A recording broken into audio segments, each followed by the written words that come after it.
Hello दोस्तों, मैं हूं दिनेश केवरा। आप सबका स्वागत है इस कार्यक्रम के अंदर। जैसे कि आप जानते हैं कि टॉक शोज की श्रृंखला के अंदर हम डोमेन एक्सपर्ट्स को, विद्वानों को आमंत्रित करते हैं, उनसे ज्वलंत मुद्दों पर बातचीत करते हैं। और इसी श्रृंखला में आज हमारे साथ बात करने के लिए मौजूद हैं श्री अनिल आनंद जी। सर नमस्कार। नमस्कार। धन्यवाद मुझे बुलाने के लिए। सर, सबसे पहले तो हम आप आभार व्यक्त करते हैं, मैं अपना स्वयं का भी और चैनल की ओर से भी, कि आपने अपना कीमती समय निकाला, हमारे साथ में आए। श्री अनिल आनंद जी कश्मीर की पृष्ठभूमि से जुड़े हैं और बहुत वरिष्ठ पत्रकार है, बल्कि कहा जाए तो पत्रकारिता में एक लंबा अनुभव है। प्रेस क्लब के अंदर मुख्य भूमिकाओं में ये हमेशा रहे हैं और बहुत ही आदर के साथ इनका नाम पत्रकारिता की दुनिया में लिया जाता है। आज श्री अनिल आनंद जी के साथ हम बात करेंगे कश्मीर जैसे ज्वलंत मुद्दे के ऊपर, जो आजकल चर्चा में है। चर्चा में तो खैर 73 साल से ही है, कभी चर्चा से निकलता ही नहीं है देखा जाए तो। लेकिन हाँ, अभी फिर से एक कुछ सालों बाद सरकार को याद आई है एक मीटिंग बुलाने की, तो हो सकता है शायद जमी हुई बर्फ थोड़ी सी पिघल जाए। कह नहीं सकते आगे क्या होगा, क्योंकि हमेशा हम उम्मीदों के सहारे जिंदा रहते हैं। इसी उम्मीद की लौ को जलाते हुए आगे बढ़ते हैं और साथ में अनिल जी से पहली टिप्पणी लेना चाहेंगे। कश्मीर की आपकी पृष्ठभूमि है, कुछ मेरे भी लिंक है वहां से, तो कश्मीर कहाँ जाता हुआ लग रहा है? ये जो नई शुरुआत हो रही है फिर से एक किस्म की दशा और दिशा क्या है सर इसकी? मैं आप ही की बात को आगे बढ़ाता हूँ। आपने कहा आशा, आशा और उम्मीद पे तो दुनिया कायम है। जी और हम भी उम्मीद कर रहे हैं कि एटलीस्ट मैं उम्मीद कर रहा हूँ आपके भी कुछ लिंक्स होंगे कश्मीर में। जी जी आपने जैसे जी जी कल जी बताया भी था मुझे, जी जी तो मैं जी तो रहने वाला हूँ, तो उम्मीद करते हैं कि एटलीस्ट हमारी लाइफ टाइम में वो उम्मीदें पूरी हो जाएं। जी इसी इसी बात के लिए उम्मीद करते हुए प्रार्थना भी करते हैं। दूसरा, आपने बहुत अच्छी बात कही कि मुद्दा तो 73 साल से कायम है, अभी ही नहीं उभरा है, कायम है। और ये जाता क्यों नहीं है? देखिए, ये बहुत ही अहम आपने एक एक एक इंगित किया है कि पॉइंट की तरफ, कि क्यों नहीं जाता है। सारे सवालों के, सारे प्रॉब्लम्स के जो जवाब हैं वो इसी में है कि क्यों जी नहीं जाता है। वो इसलिए नहीं जाता है कि 73 साल से, और अभी भी वही हो रहा है, जी कोई फर्क नहीं हुआ है ना। ग्राउंड रियलिटीज में बहुत बदलाव हुआ है, वो अलग, हम अलग से डिस्कस भी कर सकते हैं। जी जाता इसलिए नहीं है कि वेस्टेड इंटरेस्ट बहुत स्ट्रांग है। जी वेस्टेड इंटरेस्ट दो तीन तरह के हैं। इससे आगे के मैं आपको आज की बात पे आए वेस्टेड इंटरेस्ट। इसलिए एक तो वेस्टेड इंटरेस्ट ये है कि पाकिस्तान का वेस्टेड इंटरेस्ट है। जी उसके साथ चाइना जुड़ गया है, पीओके, जिसका हिस्सा 1994 का हमारी पार्लियामेंट का रेजोल्यूशन है कि कश्मीर का जितना भी हिस्सा पाकिस्तान के कब्जे में भी है, वो गैर कानूनी तौर पे उनके कब्जे में है, वो हमारा है। जी तो अब उसमें चाइना भी जुड़ गया है। तो जी एक तो वेस्टेड इंटरेस्ट पाकिस्तान का है, चाइना का और पाकिस्तान का है। उसके अंदर भी पाकिस्तान का वेस्टेड इंटरेस्ट एक अलग से है, क्योंकि पूरी राजनीतिक धुरी ही उनकी कश्मीर के ऊपर, जम्मू कश्मीर के ऊपर उन्होंने पिछले 70 साल से तय कर दी है। जी जी लोगों को वो खिलाते पिलाते सुलाते कश्मीर ही हैं। जी डेवलपमेंट के नाम पे तो उनका बंटाधार ही है, वो तो हम सब जी जानते हैं। जी दूसरा, ये सबसे इंपॉर्टेंट जो वेस्टेड इंटरेस्ट है कि 73 सालों से कश्मीर, जम्मू कश्मीर का मुद्दा जाता क्यों नहीं है और फिर आ गया है, उसका ये है कि हमारा इंटरनल वेस्टेड पॉलिटिकल इंटरेस्ट। जी उसके भी दो पहलू हैं। उसका एक पहलू यह है कि जम्मू कश्मीर में लोकल पॉलिटिकल वेस्टेड इंटरेस्ट, और उसका दूसरा पहलू होता है कि समय समय पे जो भी सरकारें, जो भी पॉलिटिकल पार्टी दिल्ली में रूल करती हैं, उनका वेस्टेड पॉलिटिकल इंटरेस्ट।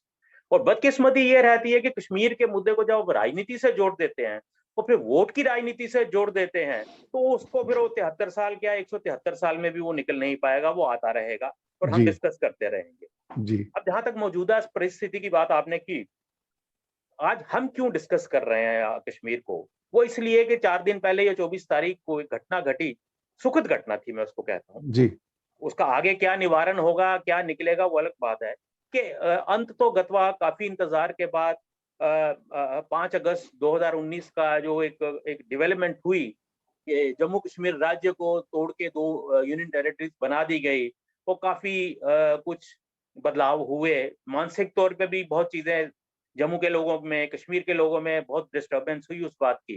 लद्दाख को अलग कर दिया गया। जी उसके बाद ये एक्सपेक्टेड था कि कुछ आगे भी पेशो कदम होगा, उसके आगे भी कुछ कदम लिए जाएंगे। लेकिन हो सकता है कि सरकार की प्रायोरिटी ये रही हो, केंद्र सरकार की प्रायोरिटी ये रही हो कि पहले जो सिस्टम बना है उसको चुस्त दुरुस्त कर लिया जाए, फिर आगे की बात की जाए। जी, लेकिन चुस्त दुरुस्त करना, एडमिनिस्ट्रेशन चलाना है और राजनीति और लोगों की आकांक्षाओं को एड्रेस करना, ये दोनों तीनों चीजें इकट्ठी चलती हैं। संभवतः ये नहीं हो सकता कि आप एक चीज को अचीव कर लें। जैसे मैं मानता हूं कि इसमें भी मिसनॉमर है बहुत। जी, ये कहने को तो अच्छा लगता है कि terror and talks can't go together. वो एक एक पॉलिटिकल आर्गुमेंट बहुत अच्छा है, आपने लोगों की भावनाओं को उभारना है, कुचकाना है, उजागर करना है, उसके लिए बहुत अच्छा है। लेकिन अंततोगत्वा होता ये है कि आप टॉक्स ही करते हैं, तो सूनर द जी, बेटर। तो उसी तरह से वो 24 तारीख को जो ऑल पार्टी मीटिंग हुई, वही संदर्भ है जिस वजह से आपने ज़हमत फरमाई, मुझे भी इनवाइट किया और हम ये बात कर रहे हैं और फिर कश्मीर, जम्मू कश्मीर चर्चा में है। ये एक बहुत सुखद डेवलपमेंट थी, क्योंकि उम्मीद की जा रही थी। और जिस तरह का आज की केंद्र सरकार का या रूलिंग पार्टी का एक पब्लिक प्रोफाइल रहता है, हर सरकार अपनी कॉस्ट पे बात करती है, उन्होंने भी अपनी कॉस्ट पे ही करनी थी। लेकिन ये एक कहीं धारणा बन रही थी कि करेंगे कि नहीं करेंगे, कुछ असमंजस की सी स्थिति थी। कहीं किसी की भी इनिशिएटिव को वो पॉजिटिविटी से देख नहीं पा रहे थे या रिस्पॉन्ड नहीं कर पा रहे थे। इस सारे हालात में जब ऑल पार्टी मीटिंग की बात हुई, तो एक जम्मू कश्मीर के लोगों ने और हम जैसे, आप जैसे लोग जो बाहर भी बैठ के जम्मू कश्मीर को देख रहे हैं, उन्होंने एक बड़ी सुख की सांस ली कि चलिए हुई आप पेश, आगे इससे बढ़ा जाएगा। 2 यूनियन टेरिटरीज तो बन गई, उससे आगे बढ़ा जाएगा। तो वो एक बात हुई, बड़ी सौहार्दपूर्ण वातावरण में हुई। आइस ब्रेकिंग के लिए तो वो मीटिंग अच्छी थी। एक जो एक एक एक लॉक जैम हो गया था, जी। वो उसके लिए तो बहुत अच्छी थी वो मीटिंग। और मुझे लगता है कि उस मीटिंग का मेरे हिसाब से उसका स्कोप भी उतना ही था कि आप एक शुरुआत की जाए। तो ये एक अलग बात है कि इंस्टेंट कॉफ़ी और टी का ज़माना है कि स्विच दबाया और कॉफ़ी बाहर आ गई। तो लोग एक्सपेक्ट कर रहे थे, ख़ासकर हमारे मीडिया के बड़े बहुत बड़ा सेक्शन, ख़ासकर इलेक्ट्रॉनिक मीडिया, कि साहब मीटिंग में ही स्टेटहुड वापस मिल जाएगी या कुछ और बन जाएगा या इलेक्शन डिक्लेयर हो जाएँगे या डिलिमिटेशन का भी वहीं पे काम समाप्त कर दिया जाएगा। तो ये चीज़ें प्रोसीजरल हैं, ऐसे होती नहीं है। शुरुआत हुई, बातचीत हुई, एक दूसरे के ज़हन को पढ़ा गया, केंद्र सरकार ने अपनी बात कही होगी, जो जम्मू कश्मीर के रिप्रेजेंटेटिव्स आए थे उन्होंने अपनी बात रखने की कोशिश की। तो कुल मिला के ये था कि आज की स्थिति ये है कि हम एक छोटा-सा कदम आगे बढ़े हैं। ये बात आपकी बिल्कुल सही है। इवन आज़ाद साहब ने भी कल ही उनका स्टेटमेंट आया था कि गुलाम नबी आज़ाद प्रोमिनेंट लीडर हैं कि अ, उम्मीद है कि 3-4 महीने बाद फिर एक ऐसी मीटिंग होगी, लंबे अंतराल के बाद नहीं, छोटे अंतराल के बाद। लेकिन मुझे उम्मीद है कि कम से कम उस मीटिंग में चाय-कॉफ़ी तक सीमित नहीं होंगे, कहीं कोई कंक्रीट स्टेप्स की बात करेंगे। एक चीज़ कभी-कभी अनिल जी बड़ी अजीब-सी तो लगती है कि भारतीय जनता पार्टी अक्सर पास्ट की, भूतकाल की बातें बहुत करती है। 62 में ये हुआ, 47 में ये हुआ, 48 में ये हुआ। पर समस्या है कि जिंदगी भूतकाल में जी नहीं जाती, भूतकाल से सबक ले सकते हैं। भविष्य की रूपरेखा तो आपको बनानी पड़ेगी। आपके दिमाग में क्या पिक्चर है? एक रूपरेखा अटल जी ने भी मुशर्रफ के साथ बनाई थी, वो कार्यान्वित नहीं हो पाई थी। अब ले दे के हमारा हिस्सा तो 40-42% का कश्मीर का, करीब 30-33% पाकिस्तान के पास है, 20-25% चाइना के पास है, एक्साइशन वगैरह मिला के। और उसमें भी पाकिस्तान के अंदर भी जो 33% का हिस्सा, एक मेजर उसमें से गिलगिट बाल्टिस्तान है, जहाँ पे चाइना अपना प्रभुत्व सीपेक प्रोजेक्ट के द्वारा दबाए करके बैठा हुआ है। इन हालातों में इतिहास की ओर ज्यादा ना देखते हुए, क्योंकि इतिहास में हमेशा गलतियां होती रही हैं। ये हिंदुस्तानी पूरी दुनिया का इतिहास गलतियों से, षड्यंत्रों से, इन चीजों से बनता है। आप 500 साल पहले, 300 साल पहले, 200 साल पहले जाके चीजें उनसे इंस्पायर नहीं हो सकते हैं। ऐसे क्या स्टेप्स हो सकते हैं जिसके द्वारा कि जो आइडेंटिटी की लड़ाई है कश्मीर की, इसमें कुछ कुछ एक सॉल्यूशन आ जाए, कोई एक हल आ जाए कहीं से, क्योंकि ये लड़ाई ना तो सड़क की है, ना विकास की है, ना ये लड़ाई लैपटॉप देने की है, नौकरियों की है। ये लड़ाई तो आइडेंटिटी की है सर, जहां तक मैं समझ पाया हूँ उसको। और आप आप तो बिल्कुल वहां से हैं, आप आप ये बिल्कुल आप सही आप तो समझ वहीं से पाए हैं। हैं। जी, लड़ाई नौकरी और सड़क की भी है, लेकिन ये लड़ाई मल्टी प्राउंड है। जी, इसके कई कोने हैं, कई ज़ाविये हैं। ये मल्टी प्राउंड है, इसमें आप नौकरी और उसको नहीं निकाल सकते। लेकिन प्रॉब्लम ये है कि प्रायोरिटी क्या आपकी होनी चाहिए? आपकी लाइन ऑफ एक्शन क्या होनी चाहिए? कैसे चलना है? आपने इतिहास की बात की, तो मेरा हमेशा मानना रहा है, मैं यही तर्क-वितर्क दे के साथियों से डिबेट करता रहा हूँ अब, ऑन टेलीविजन भी और वैसे भी जम्मू कश्मीर में साथियों या दिल्ली में भी होती है कि इतिहास में जीने से कोई हल नहीं निकलता। नहीं है। इतिहास बहुत ट्रबलसम है, बहुत हमेशा इतिहास उथल-पुथल रहा है। अगर आपको सुखद घटनाएँ इतिहास में देखने को कम मिलेंगी, उथल-पुथल बहुत मिलेगा आपको। चाहे कहीं राज्य की लड़ाई है, कहीं राजमहल की तानाशाही होगी, कहीं इन्वेजन होगा, कहीं कुछ होगा। तो मुझे लगता है कि इतिहास में रहना बड़ा खतरनाक है और मैं हमेशा मानता हूँ कि इतिहास में रहने से अच्छा है, इतिहास को आप इग्नोर भी नहीं कर सकते। इतिहास से सीखे और आगे निकला जाए कि क्या-क्या कुछ गलत हुआ था, वो दोबारा ना हो, कुछ सीख लेके हम अगर आगे निकल जाएँ। अब प्रॉब्लम ये हो गई है वोरा जी के हमारे जो पॉलिटिकल दल हैं, खासकर आज की जो रूलिंग पार्टी है, मुझे कोई उसमें एतराज नहीं है कहने में कि बीजेपी, इनको लगता है कि लोग एक तो इतिहास को बहुत पसंद करते हैं और इतिहास में रहना भी बहुत पसंद करते हैं। जैसे हम माइथोलॉजी में बड़ा पसंद करते हैं, कहानियों में बड़ा विश्वास करते हैं, मिरेकल्स में बड़ा विश्वास करते हैं, तो इनको घुमाते रहो इतिहास में। और इतिहास देखिए अब एवरेज आदमी जो है वो इतना ज़्यादा इतिहास के कितने पन्ने पढ़ लेगा वो। सही बात आप उसको आज के सोशल मीडिया में या कुछ चैनल्स को लामबंद करके आप उसको जो दिखा देंगे वो उसी को इतिहास मान लेगा। कि मोदी जी ने क्या किया कल 50 साल के बाद जो कोई उसको दिखा देगा वो वही मान लेगा। या पंडित नेहरू ने क्या किया या क्या नहीं किया, जो कुछ आप आज इंस्टेंट दिखा रहे हैं, इंस्टेंट कॉपी, वही सोशल मीडिया पे खोल के आपने किसी ने ये लिख दिया, वो लिख दिया, वो विश्वास किया जा रहा है। तो पहली बात तो ये है कि आप राजनीति और वोट की राजनीति को जम्मू कश्मीर से थोड़ा दूर रखें। पहली तो ये है। दूसरा, इतिहास के बैगेज को भी दूर रखें। जी। इतिहास के बैगेज के कॉन्टेक्स्ट में एक लोकलाइज़ थोड़ी-सी मैं आपको बात एक बताना चाहता हूँ। जी। मैं अपने जम्मू कश्मीर के साथियों से दोस्तों से भी जब बातचीत करता हूँ, कश्मीर वालों से, मेरे जम्मू के अपने सहपाठी, दोस्त, मित्र, जो बँटे हुए हैं सोच डेमोक्रेसी में सोच बँटना अपनी-अपनी सोच होना चाहिए। मैं उनसे ये कश्मीर वालों से मैं ये कहता हूँ कि भई बात ये है कि अब 70 साल 73 हो गए, उसमें से 60-65 साल हमारी भी आयु हो गई लड़ते।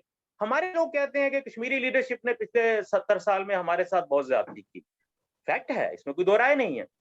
आपके वहाँ अगर बात की जाए तो आप कहते हैं कि महाराजा के रूल ने 200 साल हमारे पर बहुत ज़ुल्म ढाए।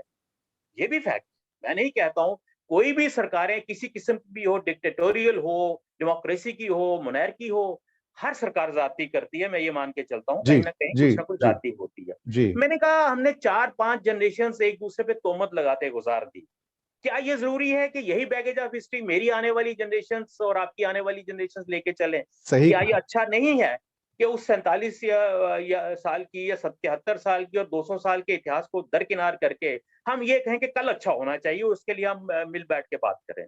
तो जब बात की जाती है तो इसपे रज़ामंदी तो होती है। मुझे लगता है कि ये सोच पॉलिटिकल पार्टीज़ को भी अडॉप्ट करनी चाहिए।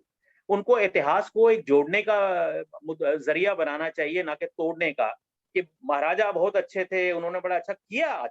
मेरी एक और मानना है कि हर सरकार अच्छे और बुरे काम करती है, वो जी। किसी भी किस्म की हो।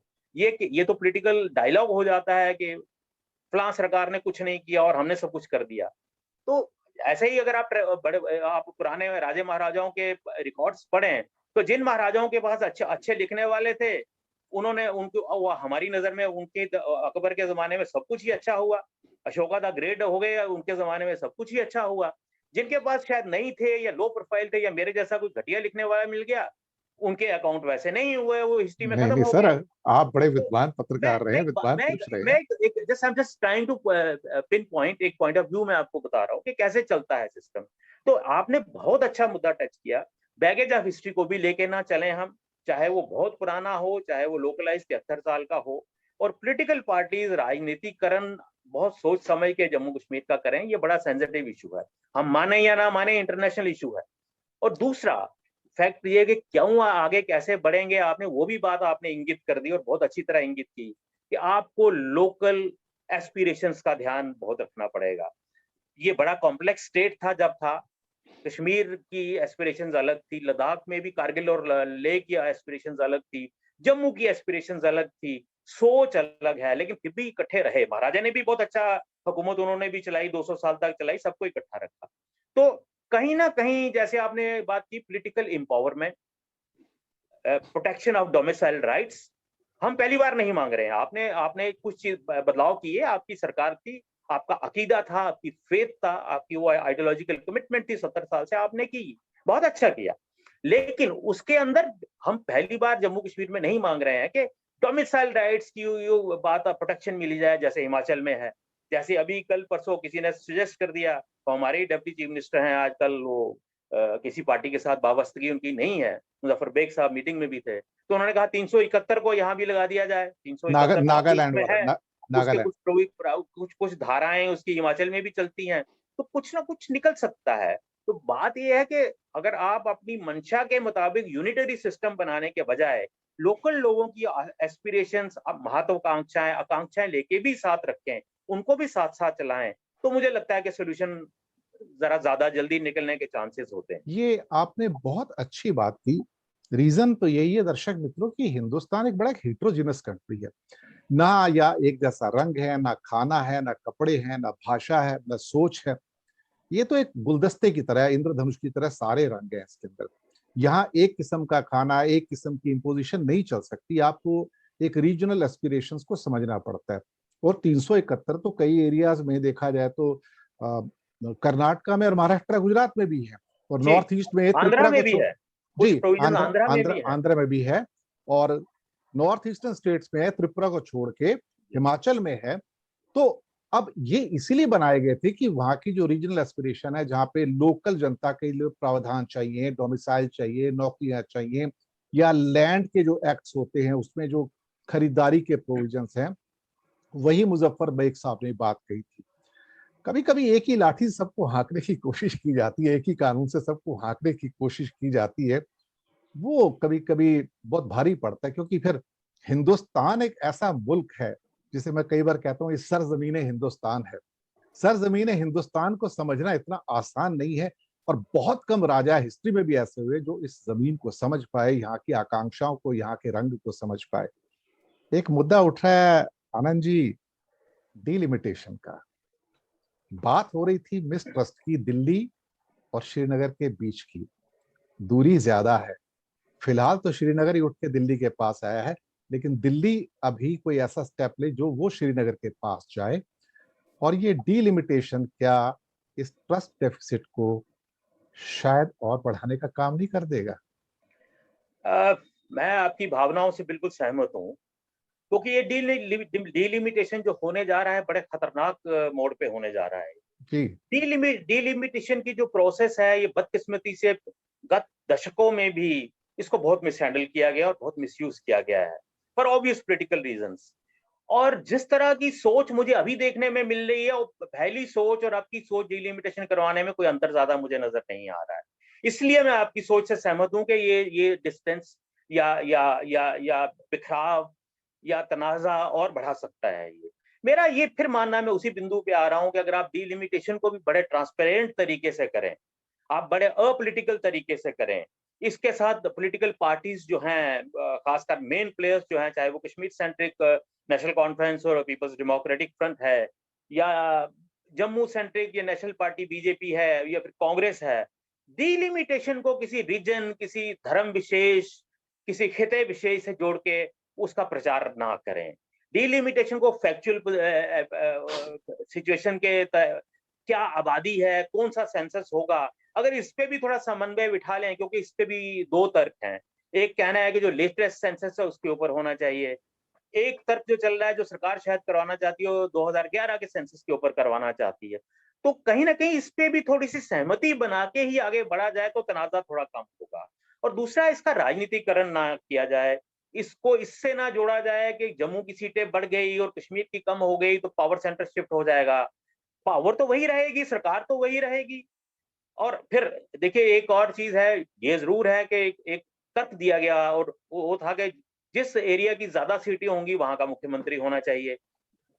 On the face of it logically बिल्कुल ठीक है तर्क, लेकिन संविधान तो ये कहता है कि अगर आप आपकी एक पार्टी के इतने एमएलए हैं तो कोई भी चीफ मिनिस्टर बन सकता है। तो आपको उस भावना से चलना चाहिए, बनाए आप किसी को भी। तो लेकिन आप उसको अगर उस पे इमोशंस बिल्डअप अगर आप करेंगे कि सब सीटें बढ़ जाएंगी और बीजेपी का स्ट्रांग होल्ड जम्मू है तो चीफ मिनिस्टर हिंदू बनेगा और जम्मू का बनेगा। और फारूक साहब ने कहना पहले से ही शुरू कर दिया है, महबूबा मुफ्ती ने भी, पावर सेंटर ऑफ पावर जो है, अगर डिलिमिटेशन मौजूदा हालात में और पुराने सेंसस से होती है तो शिफ्ट हो जाएगा जम्मू को, तो हमारा क्या होगा, हमारी पावर चली जाएगी। इस पे भी केंद्र को थोड़ा सा गौर करना चाहिए कि देखिए जिम्मेदारी ज्यादा केंद्र के ऊपर, समन्वय बिठाना ज्यादा केंद्र के ऊपर है। हाँ, आप मसल फ्लेक्सिंग करके या आर्म ट्विस्ट करके कितना काम आप ले सकते हैं, आप रजामंदी नहीं बना सकते। कुछ वातावरण बनाने के लिए केंद्र को काम करना चाहिए, जिससे कि वस्तुस्थिति जो है डिलिमिटेशन को भी लेके वो सबको बिल्कुल तो एक्सेप्टेंस नहीं होगी, लेकिन कुछ हद तक रजामंदी हो जाए। एक और इशू जो बहुत निकल कर आ रहा है अनिल जी, वो ये है कि जिसकी हीट शायद हिंदुस्तान तक पहुंच रही है। विषय तो बहुत लंबा है, लेकिन छोटी सी टिप्पणी जरूर चाहूंगा आपसे, क्योंकि आपकी जो जानकारियां हैं और जो इंफॉर्मेशन है वो बहुत ही गहरी है। तालिबान दरवाजे पे आ खड़ा हुआ है सर, ऑलमोस्ट। और तालिबान इम्पैक्ट, या कहा जाए तो उसकी आवाजें हिंदुस्तान में अब सुननी शुरू हो गई हैं।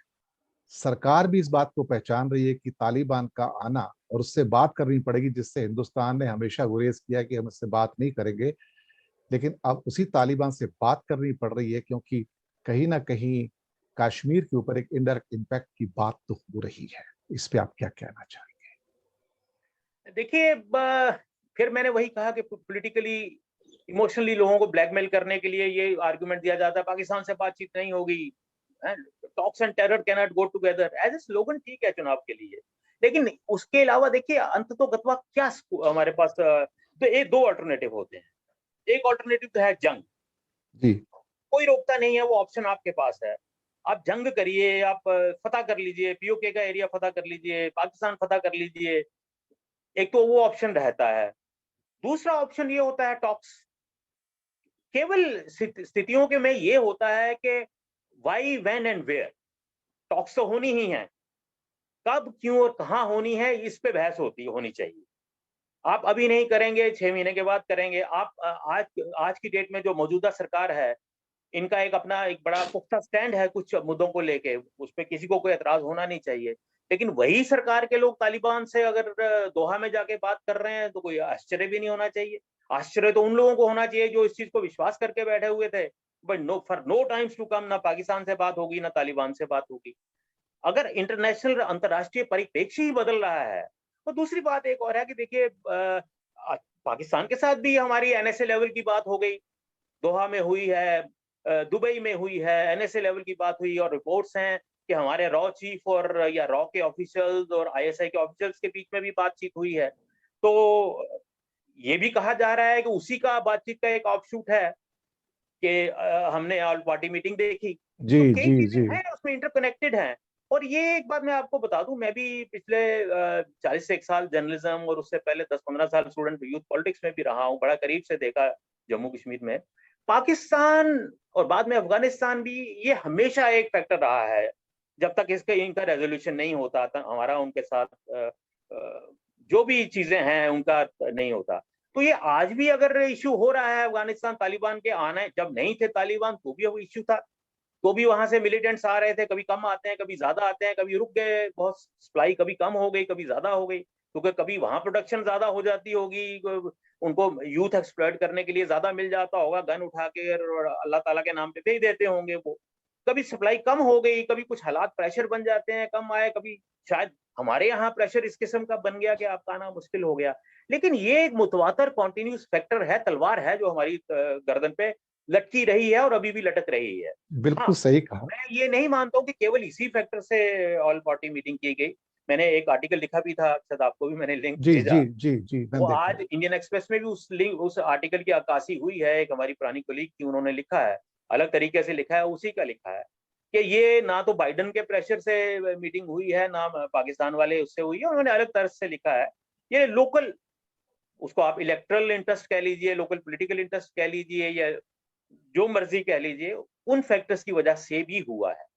बिल्कुल सही कहा। मुद्दे तो बहुत सारे हैं, और फिलहाल जितनी भी बात की हम बेसिकली इंडियन कश्मीर के कॉन्टेक्स्ट में की है, क्योंकि अगर हम पाकिस्तान के कॉन्टेक्स्ट से बात करेंगे तो एक पूरा एक एपिसोड अलग से करना पड़ेगा उसके लिए तो। जी जी। और ऐसा नहीं कि भारत और पाकिस्तान ने सारे दरवाजे बंद किए हुए हैं। मैं एक खुशखबरी भी दे सकता हूँ दर्शकों को, आज के पेपर में थी कि भारत में हर साल टिड्डी दल आता है, पाकिस्तान में भी आता है, ईरान साइड से आता है, और जो हजारों एकड़ के अंदर, हेक्टेयर के अंदर फसलों को बर्बाद करता है। और इंडिया और पाकिस्तान दोनों हर 6 महीने में करीब की जो एक मीटिंग होती है, टिड्डी दल के जो उनके क्या कहते हैं कुछ डिपार्टमेंट्स हैं, उस पे बातचीत करते रहे। और इस साल इंडिया और पाकिस्तान ने मिलकर इतना अच्छा किया है कि इस साल ना पाकिस्तान में ईरान से और ना इंडिया के अंदर टिड्डी दल पहुंचेगा। और इन दोनों के ऑफिशियल्स ने जितने भी पेस्टिसाइड छिड़कने के या बाकी जो प्रोजेक्ट थे मिलके किया है। तो ये एक प्लेजेंट न्यूज भी आई है वहां से निकल के कि लेकिन एटलीस्ट ये प्लेजेंट न्यूज कहीं ना देखने में है ना कहीं डिबेट में है, क्योंकि इसके ये बहुत असर हो सकता है।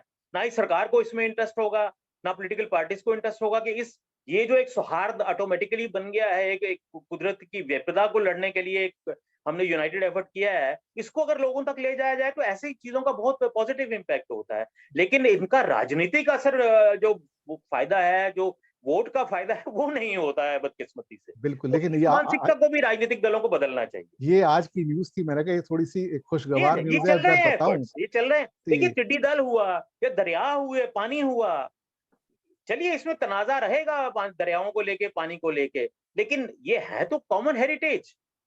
बिल्कुल। और तो इन पे खिड़की अगर इन्हीं पे इन चीजों पे अगर बातचीत करके आप बाकी तनाजे को अलग रख के, टिड्डी दल तो नहीं वेट करेगा ना कि पाकिस्तान और भारत का झगड़े हल हो जाए और फिर मैं अटैक करूं, वो तो नहीं करेंगे ना। ना ही जी दरिया आपका इंतजार करेंगे।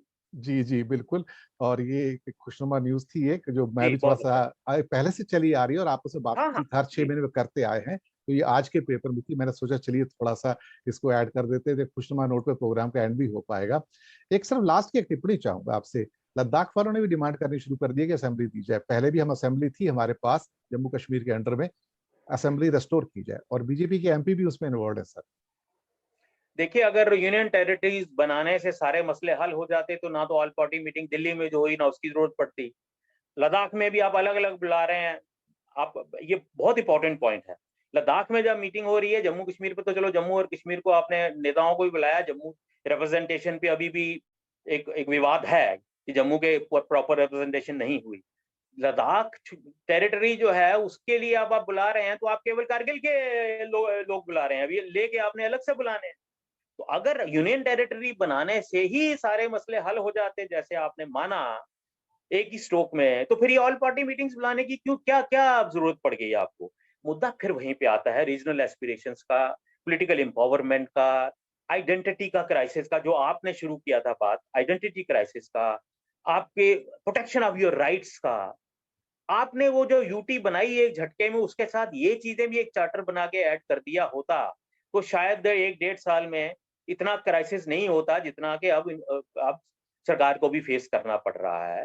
तो उसी का एक आउटकम है कि आप लद्दाख को भी 2 टुकड़ों में बुला रहे हैं मीटिंग के लिए।